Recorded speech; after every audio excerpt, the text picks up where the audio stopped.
The shuttle's descent through Velasi airspace always made Marcus's teeth ache. Something about the electromagnetic shielding they used, or maybe the way their traffic control systems interfaced with human navigation tech. 3 years of diplomatic postings, and he still hadn't figured out which. He pressed his tongue against his molars and watched the capital city resolve itself through the viewport. All impossible angles and crystalline spires that seemed to grow rather than be built. "You're doing the thing again, Ambassador," his pilot said without looking back. Lieutenant Chen had flown him planetside 47 times now and had apparently appointed herself his unofficial therapist. "What thing?" "The jaw-clenching thing. Makes you look constipated. Very undignified for Earth's premier representative to the Velasi Empire." Marcus forced himself to relax. "I'm not clenching. Sir, I can hear your teeth grinding over the engine noise." He couldn't help smiling. Chen had a point. Just thinking about the grain tariff negotiations. The Empress's trade ministers are probably going to spend 6 hours explaining why quantum-folded wheat is worth 3 times the standard rate. At least you get the fancy throne room. I get to sit in a holding pattern eating recycled air and contemplating my life choices. The city grew larger in the viewport, and Marcus felt the familiar tightness in his chest that had nothing to do with electromagnetic interference.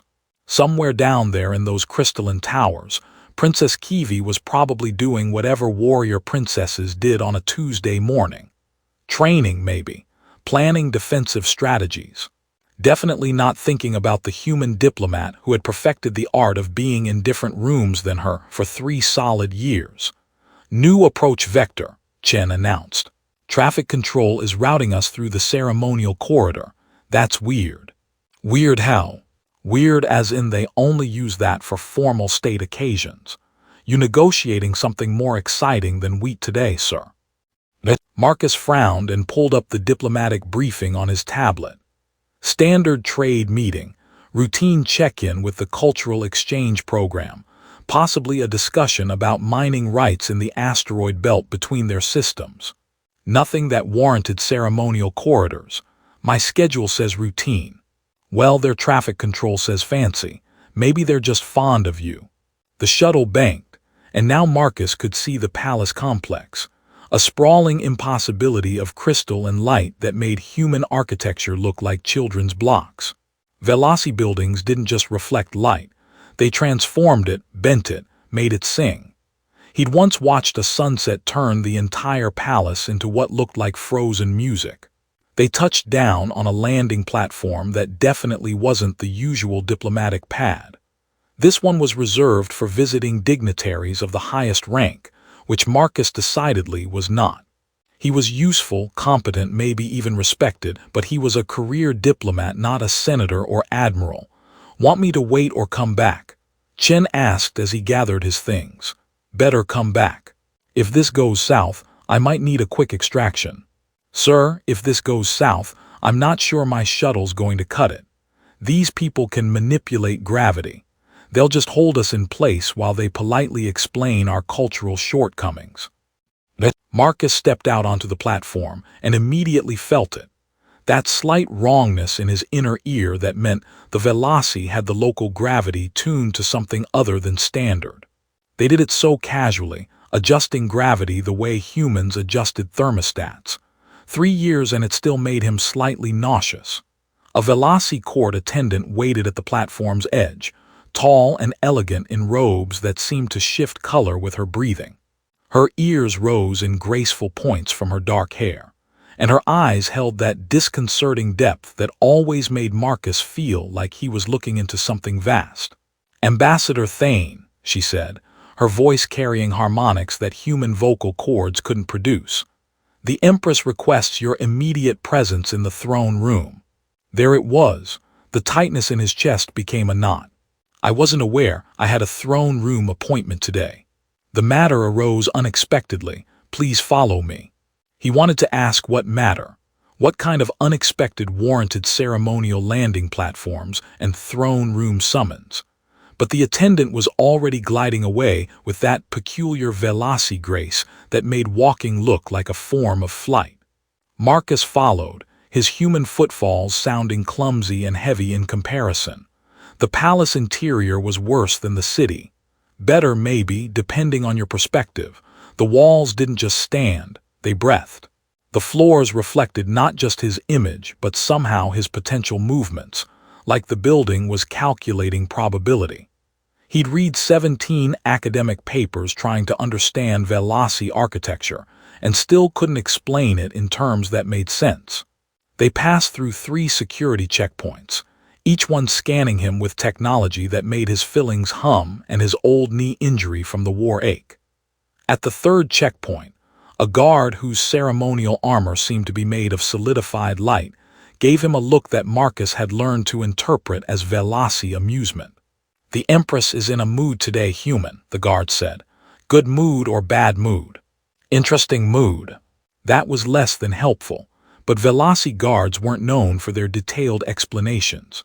Marcus nodded his thanks and kept following the attendant through corridors that seemed to rearrange themselves when he wasn't looking directly at them. Finally, they reached the throne room doors. 3 stories tall, made of something that looked like crystal but moved like water when the attendant touched them. They parted with a sound like distant singing. The throne room was full. That was Marcus's first thought. His second thought was that he was in serious trouble, because throne rooms weren't full for routine trade negotiations. They were full for executions, marriages, declarations of war, and other events that tended to make history books. His third thought was cut off by the sight of Empress Selivara on her throne, and all thoughts after that became significantly less coherent. The throne itself was having what Marcus could only describe as an emotional response. He'd seen it in various states over 3 years, serene and glass-smooth during trade negotiations, faintly pulsing during cultural ceremonies, once even bristling with crystalline spikes when a visiting human senator had accidentally insulted Velasi funerary customs. Today it was doing something new, sending ripples of color through its structure like aurora borealis trapped in ice. Empress Selivara sat within it looking like she'd been carved from the same material as her palace, all elegant lines and contained power. Her ears rose from silver hair that defied physics by floating slightly, as if gravity were merely a suggestion she chose to ignore. When her eyes focused on Marcus, he felt it like a physical weight. "Ambassador Thane," she said, and the throne room's acoustics turned her voice into something that came from everywhere at once. "How prompt. I appreciate promptness." Marcus bowed in the Velasi style, which involved a specific angle and hand gesture that had taken him 6 months to get right. "Your Majesty honors me with this summons. Does it, I wonder?" She leaned forward slightly, and the throne rippled in response. "Tell me, Ambassador, in your 3 cycles of service here, have you found our hospitality lacking?" That was a trap. Marcus could smell traps the way Chen could smell engine trouble. "Your Majesty's hospitality has been exemplary. Earth could not ask for a more gracious host to our diplomatic mission. Our food agrees with you. Our atmosphere suits your physiology. Our customs have not proven too burdensome to learn. All have been more than adequate, Your Majesty." A Velasi courtier near one of the pillars made a sound that might have been a cough, or might have been suppressed laughter. Marcus couldn't tell which. The assembled court watched him with expressions ranging from curiosity to something that looked disturbingly like pity. Selivara's fingers drummed on the throne's armrest, and each tap sent a harmonic resonance through the floor that Marcus felt in his bones. "Then perhaps you can explain something that has puzzled me, Ambassador. A mystery, if you will. I will certainly attempt to address Your Majesty's concerns." "How diplomatic, that's what you are, isn't it? Diplomatic, fair, respectful. I have observed this. You negotiate with my trade ministers as equals. You attend our ceremonies with genuine interest. You have learned our language, studied our history, even developed a taste for kiva root tea despite its unfortunate effects on human digestion." Marcus had indeed developed a taste for kiva root tea. He'd also developed an intimate relationship with the nearest bathroom after drinking it, but mentioning that seemed inadvisable at present. "You engage with my scholars," Selivara continued, her voice taking on an edge that made the throne pulse darker. "My artisans, my military advisors. You have spent hours in conversation with High Curator Velanis about our poetry. You once debated philosophy with Minister Talvek until both of you missed dinner. You even," and here her lips curved in something not quite a smile, "attended the Spring Fertility Festival and gamely attempted our ceremonial dances, though your human flexibility made the results memorable." A few courtiers definitely laughed at that. Marcus felt his ears heat. The Spring Fertility Festival had involved positions that human spines were not designed to achieve. He'd pulled something that took 2 weeks to heal. "So I find myself perplexed, Ambassador Thane. You embrace nearly every aspect of Velasi culture with admirable enthusiasm, every aspect save one." Her eyes locked onto his, and Marcus suddenly understood how small prey felt when spotted by something with excellent vision. "In 3 cycles, you have never once engaged in conversation with my daughter, Princess Kaevi, heir to the throne, commander of the Stellar Fleet, and by all accounts someone worth knowing. Yet you treat her like empty space. When she enters a room, you find pressing business elsewhere. When she speaks at council, you suddenly discover urgent messages requiring your attention. You navigate our entire court with grace except for one person, the one person whose favor any sensible diplomat would cultivate." Marcus's mouth went dry. This was worse than a trap. This was a minefield disguised as a conversation, and he'd already stepped into it. "I have 3 theories," Selivara said, rising from her throne. The movement was fluid, impossible, and the court collectively leaned back as if blown by wind. "Theory 1, you find my daughter physically repugnant. Theory 2, you consider her intellectually beneath you. Theory 3, you harbor some last remnant of human prejudice against our people, and she, as their future leader, embodies everything you secretly disdain. Your Majesty, I can assure you, I am not finished, Ambassador." Her voice cracked like thunder, and Marcus's assurance died unspoken. "I have watched you for 3 cycles, watched you build bridges between our peoples, watched you turn potential conflicts into compromises. I have trusted you with trade routes that feed millions, with cultural exchanges that shape our youth, with technological collaborations that will echo for generations. And yet you cannot bring yourself to acknowledge my daughter's existence. So I find myself questioning everything. If you cannot see her worth, perhaps you cannot see ours. Perhaps all of this," she gestured at the throne room, "the court, the entire palace, has been an elaborate performance while you harbor contempt in your heart." A murmur rippled through the assembled courtiers. Someone near the back whispered something about the Kether Prime generation and old wounds, but Marcus couldn't make out the rest. Selivara descended the throne steps, each footfall silent despite the crystalline floor.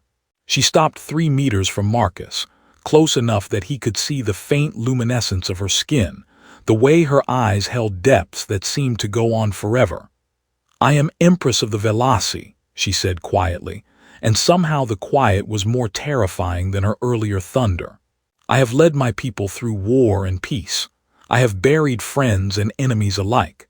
I have made hard choices and lived with their consequences, but I am also a mother, Ambassador Thane, and I will not watch my daughter be dismissed by someone I have extended trust and friendship to, not without understanding why."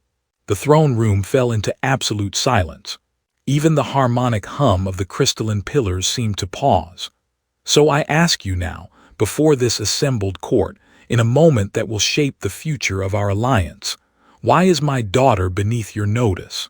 What makes the heir to the Velasi throne unworthy of basic diplomatic courtesy from Earth's representative?" Marcus had been trained for hostile negotiations. He'd sat across from warlords who'd killed millions, smiled at corporate executives who'd poisoned entire planets for profit, and once spent 14 hours in a room with a Centauri ambassador who communicated primarily through pheromones that gave humans migraines. None of that had prepared him for this moment, standing in front of an empress who just accused him of prejudice while several hundred pairs of eyes watched and waited. His mind offered him a dozen diplomatic exits. He could cite cultural misunderstandings, claim he'd been advised that approaching the princess directly would breach protocol, suggest that his avoidance was actually a sign of deep respect. The lies lined up like soldiers awaiting deployment, professional and polished and absolutely useless. Because Selivara wasn't wrong, he had avoided Kaevi, deliberately, systematically. For 3 years he'd choreographed his entire existence around not being in the same room as the princess, and he'd been so careful about it that he'd convinced himself nobody noticed. "Your Majesty," he started, then stopped. His voice sounded wrong even to himself, like someone else was using his throat. "Yes, Ambassador." Selivara's tone could have frozen hydrogen. Marcus looked at the assembled court. A few faces showed curiosity, some showed judgment, and one elderly Velasi near the front wore an expression of profound sadness that cut deeper than contempt would have. He recognized her, Minister Kalas, who'd lost 3 children in the war. She'd been kind to him once, shared stories about her family over that awful kiva root tea. "I need," Marcus said slowly, "to tell you about Kether Prime." The name hit the throne room like a shockwave. Several courtiers stiffened. Minister Kalas closed her eyes. The Empress's expression didn't change, but the throne behind her flared briefly red. "The Battle of Kether Prime ended the war," Selivara said flatly. "I am aware. I was there, Ambassador. I held that ground while friends died around me. If you're about to cite that conflict as justification for—" "I killed people there," Marcus interrupted, and immediately realized he just interrupted an empress, which was probably grounds for something between deportation and execution. "Sorry, I'm sorry. But I need to say this, and if I don't say it now, I won't say it at all, and you deserve the truth." Selivara made a gesture, and he understood it meant continue. "I wasn't a diplomat then. I was a lieutenant in the Marine Corps, attached to the 3rd Expeditionary Force. 23 years old and absolutely certain we were fighting for something that mattered." The words came faster now, like something had broken open. Kether Prime was supposed to be a quick operation. Secure the mining facilities, hold the position until reinforcements arrived. It wasn't quick. Nothing about that war was quick. A courtier near the middle made a sound of agreement, and Marcus saw the military insignia on their uniform. A veteran, then, someone who understood. The orbital bombardment started on day 4. Both sides decided they'd rather destroy the planet than let the other have it, which in retrospect seems like the kind of strategic thinking that should have gotten everyone involved court-martialed. My unit was caught in the open when the first strikes hit. We ran for cover, found a maintenance bunker that had been part of the original mining operation. Got inside just before the shockwave would have turned us into paste. Marcus's hands were shaking. He forced them still. We weren't alone in there. 4 Velasi soldiers had the same idea. We stood there pointing weapons at each other while the world ended outside, and I remember thinking, this is it. This is how I die, in a bunker on a planet nobody will remember, killed by people I don't even hate. The throne room was so quiet he could hear his own heartbeat. But we didn't shoot. Someone, one of your soldiers, I never learned his name, he lowered his weapon first. Said something in Velasi that my translator rendered as dying together seems inefficient. And we all just stopped, sat down, waited for the bombardment to end or for the bunker to collapse. We shared water, ration bars. One of your people had something that tasted like cinnamon and battery acid, but I was hungry enough to try it. Despite everything, someone in the court laughed at that. Marcus almost smiled but couldn't quite manage it. There was a woman, one of the Velasi soldiers. Her name was Talaris. He said the name carefully, like it might break. She spoke better standard than my translator spoke Velasi. We started talking to pass the time. She told me about her home province, about crystal caves where light turned into music. Asked me about Earth, about oceans and rain and trees that didn't glow. The bombardment went on for 6 hours. We talked for most of it. Selivara's expression had shifted into something complicated. I knew Telaris. She served in the Stellar Reconnaissance Division, decorated for valor. She was brave, Marcus said quietly, and funny. She made jokes about my terrible pronunciation, said I spoke Velasi like someone gargling gravel. When I asked what her eyes reminded her of, they did this thing, reflected light in patterns. She said they reminded her of the sky on her world during meteor showers. Said every Velasi saw something different in each other's eyes. She wanted to know what I saw. He couldn't look at Selivara anymore, couldn't look at any of them. The bombardment stopped. We knew we had maybe minutes before our respective forces resumed fighting. Telaris and I walked out together, and I was holding her hand like an idiot, like we were on a date instead of in the middle of a war zone. She was telling me about wanting to see Earth someday, see what rain looked like when it didn't glow. Marcus's voice cracked. The mortar strike came from our side, human forces securing the perimeter. They saw Velasi soldiers emerging from cover and did what they were trained to do. 3 of her squad died instantly. Telaris took shrapnel through her chest and abdomen. I caught her when she fell. Held her while she bled out on red dust under a sky full of orbital weapons platforms. The silence in the throne room felt like a living thing. Her eyes, Marcus whispered, they reflected the explosions. The dying light of weapons, fire, and burning atmosphere.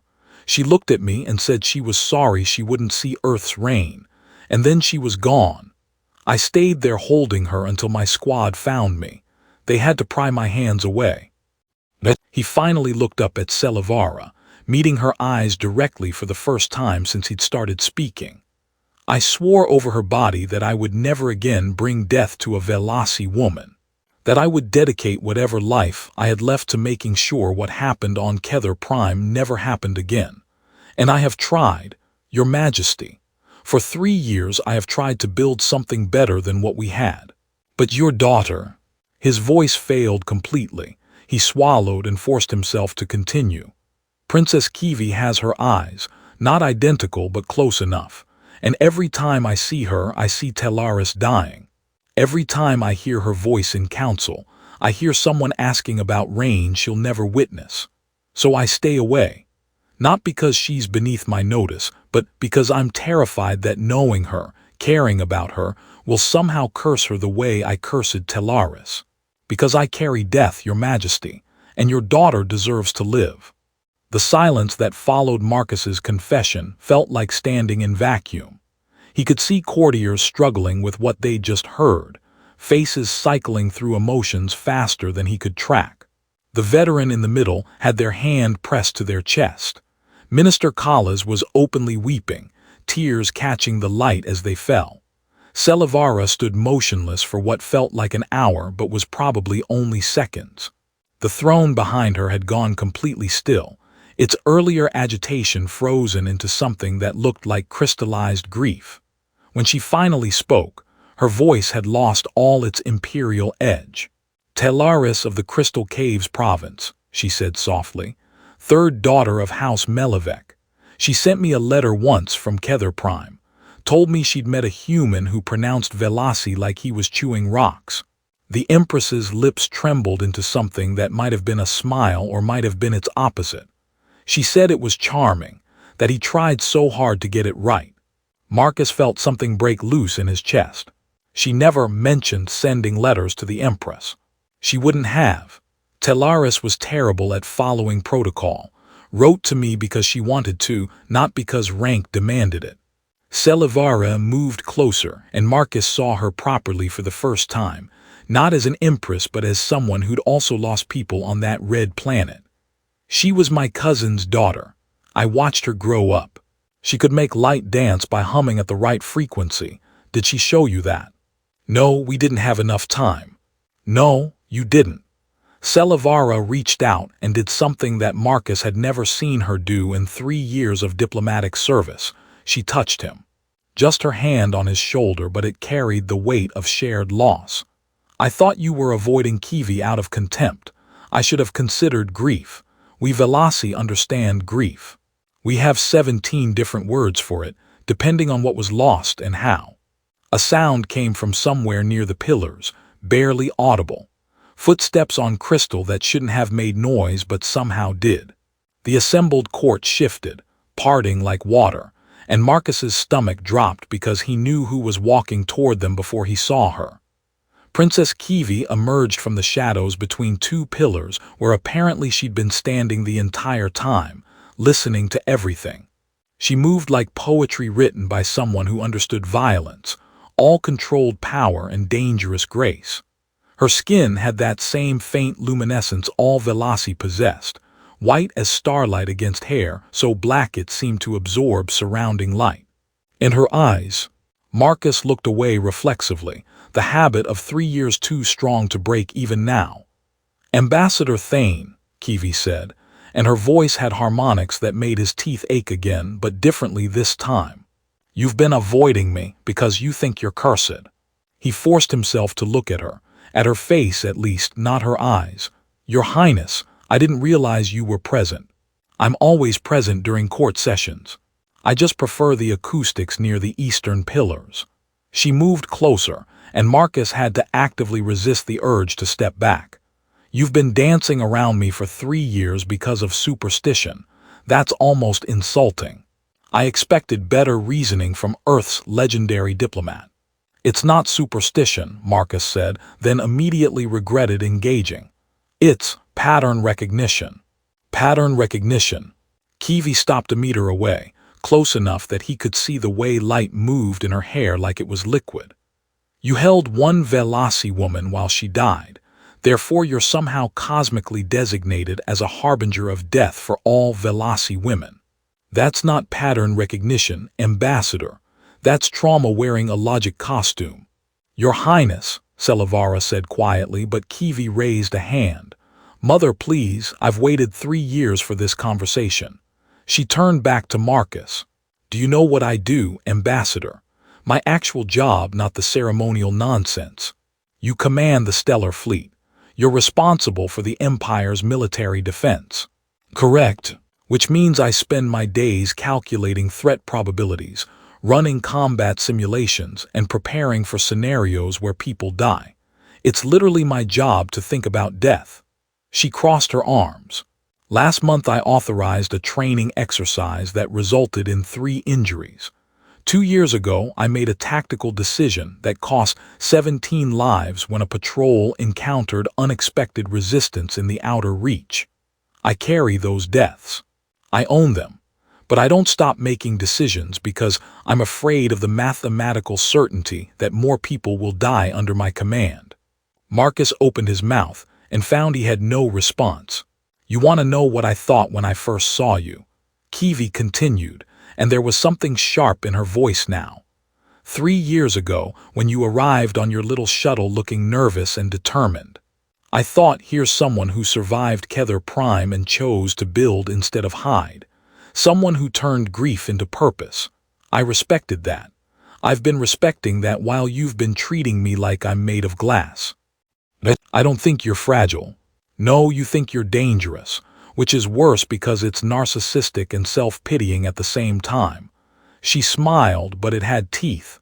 "You're not that important, Ambassador. You're not some cosmic force that brings doom.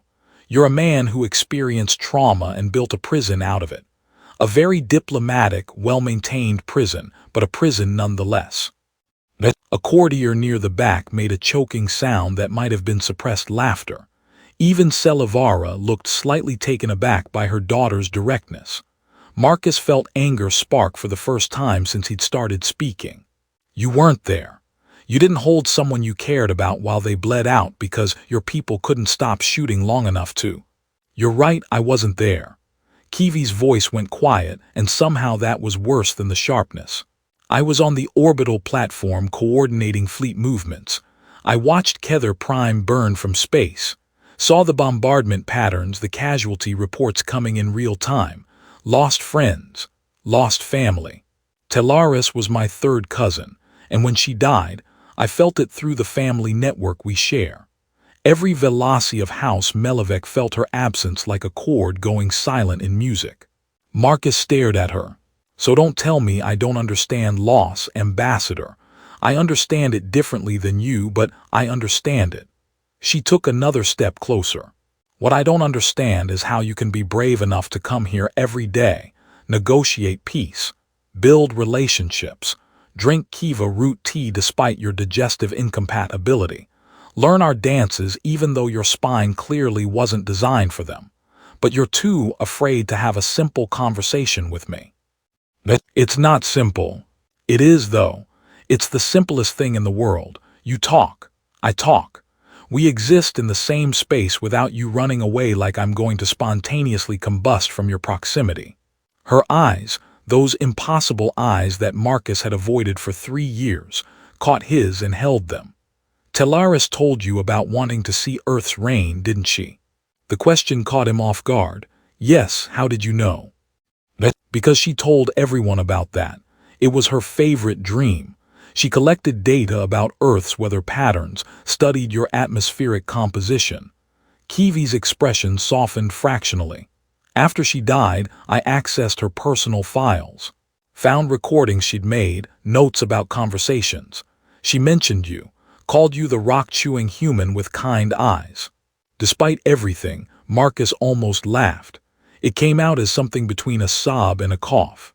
Marcus stood in the throne room surrounded by hundreds of witnesses and felt the careful architecture of 3 years crumble. The rock-chewing human with kind eyes. Tellaris had remembered him, had talked about him, had maybe even valued those 6 hours in a bunker while the world ended outside. She kept notes, he said, his voice barely working, about conversations we had.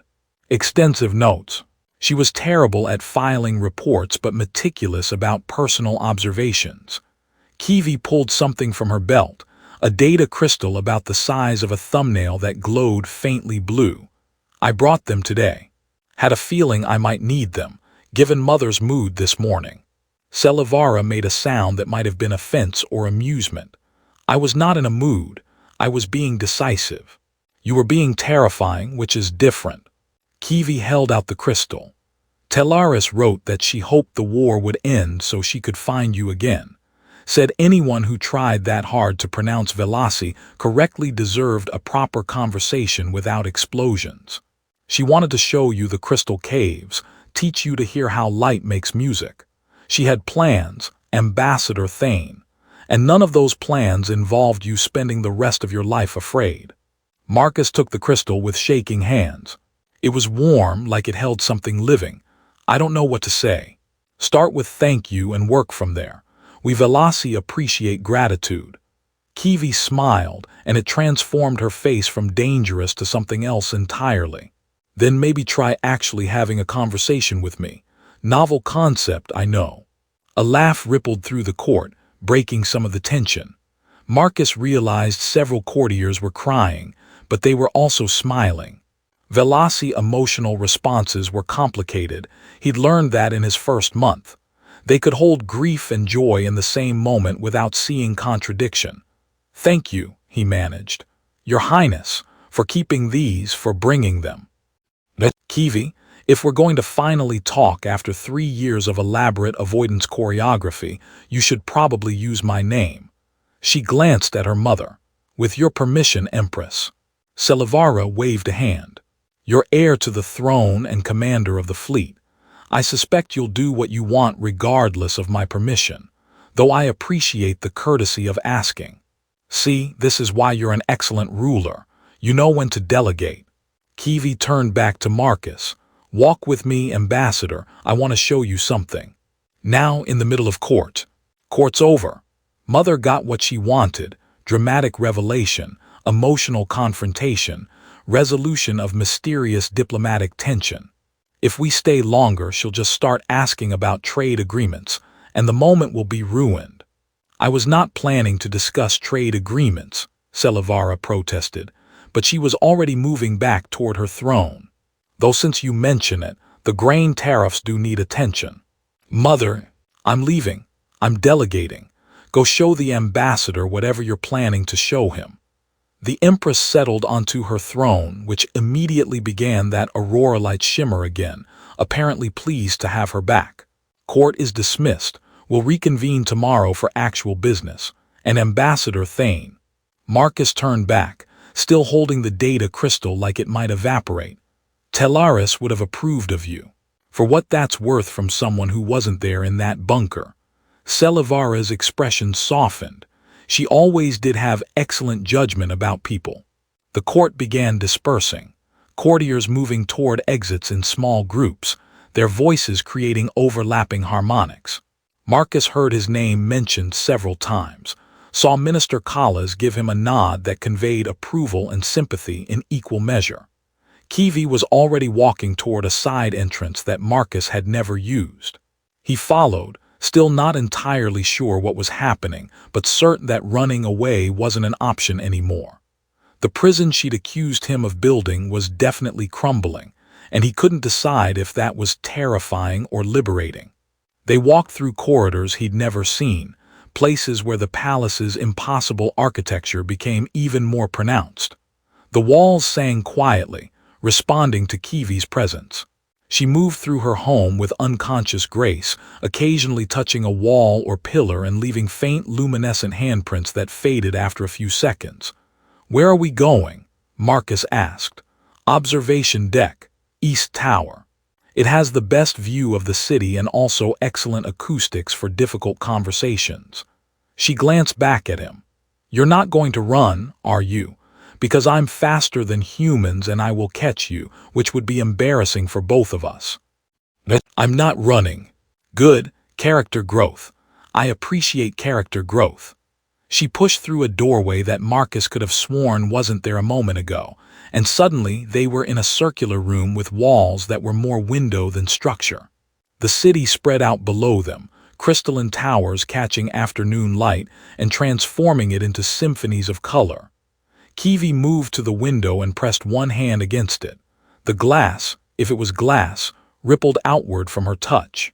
"I come here when I need to think. When the weight of commanding the fleet gets too heavy or when Mother is being particularly Empress-like." Marcus joined her at the window, careful to maintain some distance. "Old habits, it's beautiful." "It is." Stellaris loved this view, used to say it looked like frozen music. Kaevi's reflection in the window showed her watching him. "She brought you up in her last letter, you know, the one she sent 2 days before the bombardment. Said she'd met someone who gave her hope that humans and Velasi could actually understand each other. I barely knew her. 6 hours in a bunker doesn't make someone an expert on another person. No, but it makes them real. You saw each other as people instead of enemies. That mattered to her. It should matter to you." Kaevi turned to face him directly. "I'm not asking you to stop grieving her, Ambassador. I'm asking you to stop letting grief be the only thing you feel when you think about me." Marcus looked at her properly for the first time in 3 years, let himself see her as a person instead of a reminder. She was tall, nearly his height, with a warrior's build and calluses on her hands from weapons training. Her eyes did that light-catching thing, showing depths and possibilities, and yes, they reminded him of Stellaris's eyes, but they were also distinctly hers. "I don't know how to do this," he admitted. "I don't know how to be around you without feeling like I'm betraying her memory or tempting fate. Start by acknowledging that I'm not a cosmic test of your worthiness. I'm just a person who's been watching you navigate our culture with dedication and care for 3 years, who's been impressed by your genuine respect for our people, and who's been incredibly frustrated by your inability to look at me directly." She smiled. "Also, for what it's worth, you don't chew rocks when you speak Velasi anymore. You've gotten much better. Now you only sound like you're gargling gravel." He laughed, a real laugh surprised out of him. "That's an improvement." "Significant improvement. Stellaris would be proud." Kaevi extended her hand, palm up, a Velasi gesture of offering. "So, Ambassador Marcus Thane, would you like to have an actual conversation? Maybe tell me about Earth, about rain that doesn't glow, about what brought you to this work. I'll tell you about the crystal caves, about light that sings, about commanding a fleet while trying not to disappoint my terrifying mother. Marcus looked at her hand, at the offering it represented. Not romance necessarily, not yet, but connection, possibility, the chance to let Talaris's death mean something other than endless avoidance. He thought about that data crystal in his pocket, about a woman who'd wanted to see rain and had instead bled out on red dust, and realized that maybe the best way to honor her wasn't to hide from every Velasi woman he might care about. "I'd like that," he said, and took her hand. Her skin was warm, and when their palms touched, he felt a faint vibration, her people's natural bioelectric field responding to contact. "Fair warning, I'm terrible at small talk." "Good, I hate small talk. Let's start with big talk and work backward." Kaevi's grip was firm, certain, alive. "Tell me why you really became a diplomat, and I'll tell you why I really didn't throw you out of a window for ignoring me for 3 years. Outside the window, the crystalline city caught the light and sang.